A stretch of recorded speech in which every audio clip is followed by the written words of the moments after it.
Okay, so if I asked you to name a spice that, I don't know, shaped world trade, launched 1,000 ships, and smells exactly like the holidays, you'd say cinnamon. Almost certainly. It's so fundamental. We just assume it's this one simple thing that's always in the pantry. And that right there is where things get really interesting.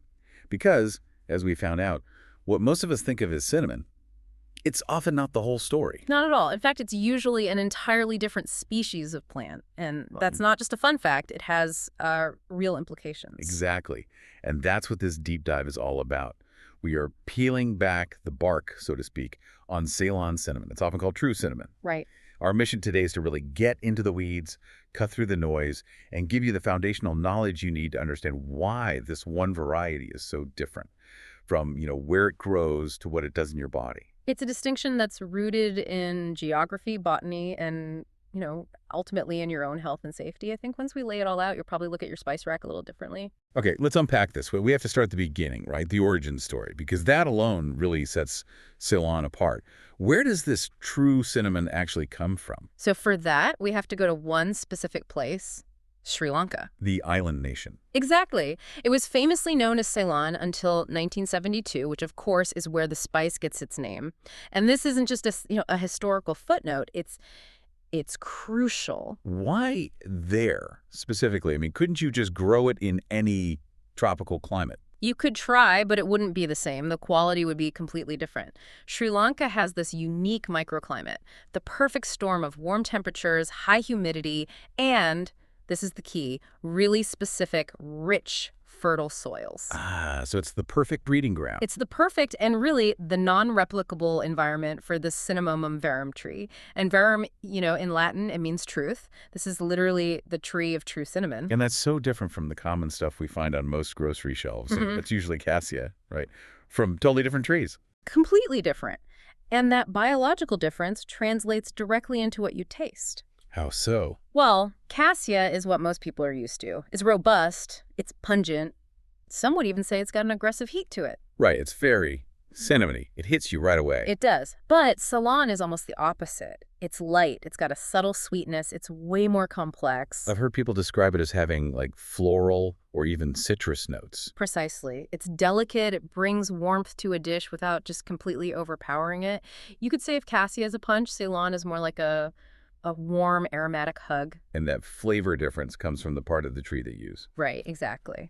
We're talking about the super thin, very fragile inner bark of the verum tree. And that thinness, that delicacy, that's actually our first clue to the huge health distinction we need to talk about next. Yes, this is the natural transition point. We're moving from a subtle flavor to the very serious health implications. Yeah. Because if you're someone who uses cinnamon a lot, the big deal isn't really the taste. It's a compound called coumarin. This is the critical distinction. Coumarin is a natural chemical. It's found in all types of cinnamon, but it's the amount that matters. Okay. It contributes to that bitter, pungent flavor in cassia, but the problem is it's also a known toxin for your liver if you consume it in high, sustained doses. Right, and let's be clear. We're not talking about having a cinnamon roll once in a while. We're talking about daily chronic use. Exactly. If you only use cinnamon for holiday baking, cassia poses almost no risk. Yeah. But if you're the person who puts a big spoonful on your oatmeal every morning, or in your coffee, or you take it in capsules for health benefits, And you really need to pay attention to your coumarin intake. you do, because sustained exposure can lead to liver damage over time. And here is the fact that it blew me away. Cassia has dramatically higher levels of coumarin. I mean, the numbers I saw suggested it could be up to 1,200 times higher than Ceylon. That ratio is shocking, isn't it? And it's exactly why Ceylon cinnamon, the true cinnamon, is considered the only safe option for daily, regular consumption. It all goes back to the structure of the bark we were talking about. Oh, so. Coumarin concentrates in the tougher outer layers of the bark. Okay, so when they process cassia, they're using that whole thick piece of bark, which means it's just loaded with coumarin. That's the insight. But with Ceylon, the harvesting process is about meticulously peeling only the paper-thin inner bark.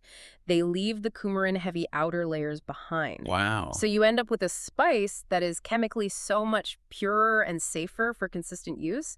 That thinness is everything for flavor and for safety. Which makes being able to identify it in the store even more important.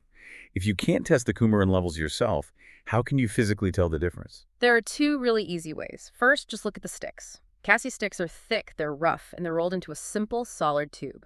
They feel heavy, almost like a little piece of wood. Whereas Ceylon sticks, they're really delicate. They're a lighter kind of reddish-brown color, and they look almost like a telescope made of tons of thin, brittle layers, like a tightly rolled cigar. Exactly. And if you were to touch them, cassia is tough. But Ceylon is soft and almost crumbly. You could probably break off flakes of a Ceylon stick with just your fingers. You can't do that with cassia. So that crumbliness is the proof of that careful inner bark peeling process. It is. It's the visual confirmation. Okay, so lesson 1, safety first. If you use a lot of cinnamon, switch to Ceylon. Now let's pivot, because Ceylon isn't just the safer choice. Here's where it gets really interesting. It's also a legitimate health powerhouse. This is where we go from just avoiding a risk to actually maximizing a benefit. The health properties of Ceylon cinnamon are really, really robust. Let's start with probably the most studied area, metabolic health. Right, you always hear about cinnamon and blood sugar. How does that actually work? So it mainly works by improving your body's insulin sensitivity. Think of insulin as the key that opens your cells to let sugar in for energy. For a lot of people, those locks get kind of sticky. That's called insulin resistance. Ceylon has compounds that actually mimic insulin and help make those cell receptors more responsive. So it's not just like a temporary fix. It's actually improving the body's entire communication system, which means more stable blood sugar levels. Exactly. And that means fewer energy spikes and crashes for you throughout the day, which is huge. But beyond that, it also has really powerful anti-inflammatory effects. Which we're learning is at the root of so many chronic issues. It is. Chronic low-grade inflammation is sometimes called the silent killer. Ceylon's compounds can help tone down that systemic inflammation. For you, that could mean less general achiness, maybe better recovery after a workout, just less stress on your body's organs. Then you've got the antioxidants. I mean, the test shows Ceylon is just packed with them. Oh, absolutely. The sources we looked at highlight its incredible ability to fight free radicals. Antioxidants protect your cells from damage. That supports everything from healthier skin to a stronger immune system. And what about heart health? If we connect this to the bigger picture, high cholesterol and blood pressure are huge concerns for so many people. And Ceylon can act on both of those fronts. Right. Research suggests it can help lower LDL, which is the bad cholesterol, and it also seems to have an effect that helps relax blood vessels, Which would help lower blood pressure. which can contribute to lowering blood pressure. So it's really working hard for your heart. And then finally, especially as we head into cold and flu season, it has these amazing antimicrobial properties. So it can help fight off bugs. It can. It's been shown to be effective against certain bacteria and fungi. So, when you put it all together, the stable blood sugar, the lower inflammation, the antioxidant protection, you realize you're not just adding a flavor, you're adding a really high-impact functional food to your diet. So we've established it tastes better, it's way safer for daily use, and it's full of all these health benefits. So the question becomes practical. How do we actually get this into our kitchens and into our routines? And its mild flavor makes it so versatile. Cassia can sometimes just steamroll a dish with its pungency. Ceylon blends in. So think about your morning. Sprinkling Ceylon on your oatmeal or in your coffee gives you that metabolic and antioxidant boost right at the start of your day. It's perfect on yogurt or in a smoothie and for baking. If you swap Ceylon for cassia in things like cinnamon rolls or apple pie, it's not just safer. It actually gives you a more nuanced, sophisticated sweetness. It lets the other flavors come through. But don't just think sweet. This is the surprising part. Because it's so mild and complex, it is amazing in savory dishes. Oh, like what? Think Moroccan tagines, slow-cooked lamb, or even as part of a rub for chicken. It adds this incredible depth and warmth without that harsh, spicy bite you get from cassia. That makes a lot of sense. Okay, we have to address the elephant in the pantry, though. The price. When you're in the store, a tiny bag of Ceylon can cost way more than a huge container of cassia. Why is it so much more expensive? That price difference is really the ultimate proof of its quality and the labor involved. You are paying for safety and you're paying for precision. It's not just a brand name thing. Not at all. The sources all emphasize that harvesting Ceylon cinnamon is incredibly labor-intensive. It requires very skilled workers.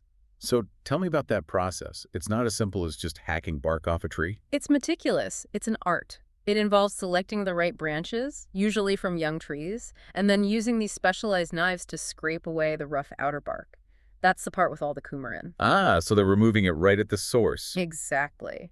Then they peel only that paper-thin inner bark, cut it into strips, and hand-roll it into those delicate quills we see. It is a surgical extraction, really. And the quality of that final product depends entirely on the skill of the peeler and the age of the tree. It does. So you're not just paying more for nothing. You are paying for specialized, skilled labor and a superior raw material that doesn't have that high coumarin concentration. It's a clear cost-benefit analysis, and for anyone who's health-conscious, it really leans heavily towards Ceylon. So what does this all mean for you, the listener, as you move forward from this deep dive? It means that, what seems like a simple choice, which cinnamon to buy, is actually an informed decision about your own health and safety. By choosing Ceylon, you're stepping away from a mass-market product with potential risks, and you're elevating your food with a truly delicate, beneficial, and frankly, superior spice. It's about taking the guesswork out of an ingredient you probably use all the time and understanding that sometimes the true original really is worth seeking out. And that leads right into our final thought. This whole discussion, it's about more than just taste or health. It's about indulging in a sensory experience that connects you to a place and a process. So consider this. Think about the profound difference that the age of a tree and the precision of a worker's hands make to the quality of that simple spice in your pantry. And then ask yourself, what other everyday ingredients have a hidden, labor-intensive history like this? A story of quality that you might be missing by just grabbing the cheapest option. Go and seek out that difference for yourself